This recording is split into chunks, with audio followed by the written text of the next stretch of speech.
Assalamualaikum warahmatullahi wabarakatuh. Halo Ananda semuanya, selamat datang kembali di channel Guru Ananda. Gimana nih kabarnya? Semoga tetap sehat dan tetap dalam lindungan Allah Subhanahu wa Ta'ala. Tetap di rumah ya. Jangan lupa untuk patuhi protokol kesehatan. Baik Ananda, materi kita kali ini masih tentang teks berita, yaitu tentang KD 3.2 dan KD 4.2. Jangan lupa untuk dukung channel ini dengan cara klik subscribe dan like, komen, dan share. Selamat belajar, salam cinta bahasa Indonesia. Materi kita yang pertama yaitu tentang struktur teks berita. Ananda, apa saja sih struktur teks berita?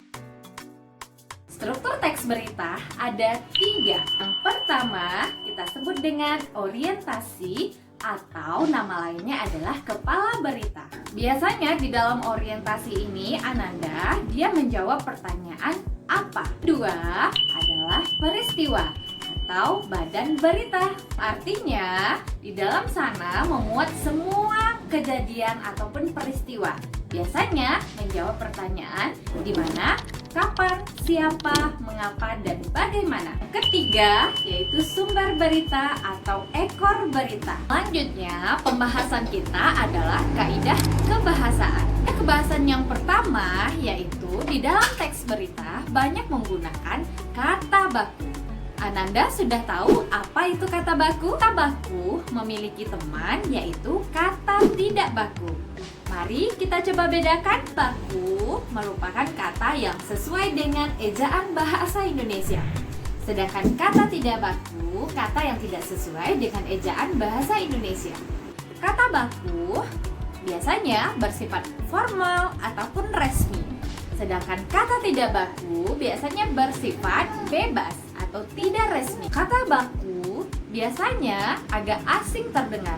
Kenapa? Karena jarang digunakan dalam kehidupan sehari-hari. Sedangkan kata tidak baku biasanya familiar. Kenapa? Karena sering digunakan dalam kehidupan sehari-hari. Mari kita lihat contohnya. Baik Ananda, kita akan coba bedakan antara kata baku dengan kata tidak baku. Kata baku adalah kata yang asing terdengar karena jarang digunakan.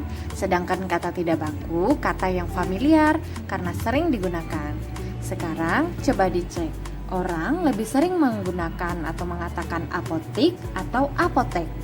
Ya, orang lebih sering menggunakan kata apotik dibandingkan apotek. Dan orang lebih sering mengatakan standarisasi atau standarisasi.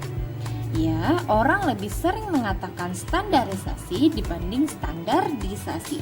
Sekarang, orang lebih sering mengatakan praktik atau praktek. Ya, orang lebih sering mengatakan kata praktek dibandingkan kata praktik. Terakhir, orang lebih sering mengatakan dipersilahkan atau dipersilakan. Ya, orang lebih sering mengatakan dipersilahkan dibandingkan dipersilakan. Kedua, kaidah kebahasan dalam teks berita yaitu kalimat langsung. Dan kalimat langsung memiliki teman yaitu kalimat tidak langsung. Mari kita bedakan. Cara kita membedakan antara kalimat langsung dengan kalimat tidak langsung. Kalimat langsung adalah tandanya adanya tanda petik. Sedangkan kalimat tidak langsung tidak menggunakan tanda petik. Kata kerja mental adalah kata kerja yang di dalamnya tidak ada menggunakan fisik. Contoh seperti kata merasa, mencintai, menyayangi, dan memahami. Yang keempat, kaidah kebahasannya yaitu konjungsi. Konjungsi yang ada dalam teks berita yaitu konjungsi temporal atau konjungsi penanda waktu. Terakhir, kaidah kebahasan dalam teks berita adalah menggunakan kata keterangan seperti kata keterangan tempat dan kata keterangan waktu. Ananda, contoh dari kata keterangan itu, kata keterangan tempat bisa seperti kata di jalan, atau di padang. Sedangkan contoh kata keterangan waktu bisa seperti tadi malam atau sore tadi. Untuk Ananda yang sudah melihat video ini, selamat belajar dan semoga bermanfaat. Assalamualaikum warahmatullahi wabarakatuh.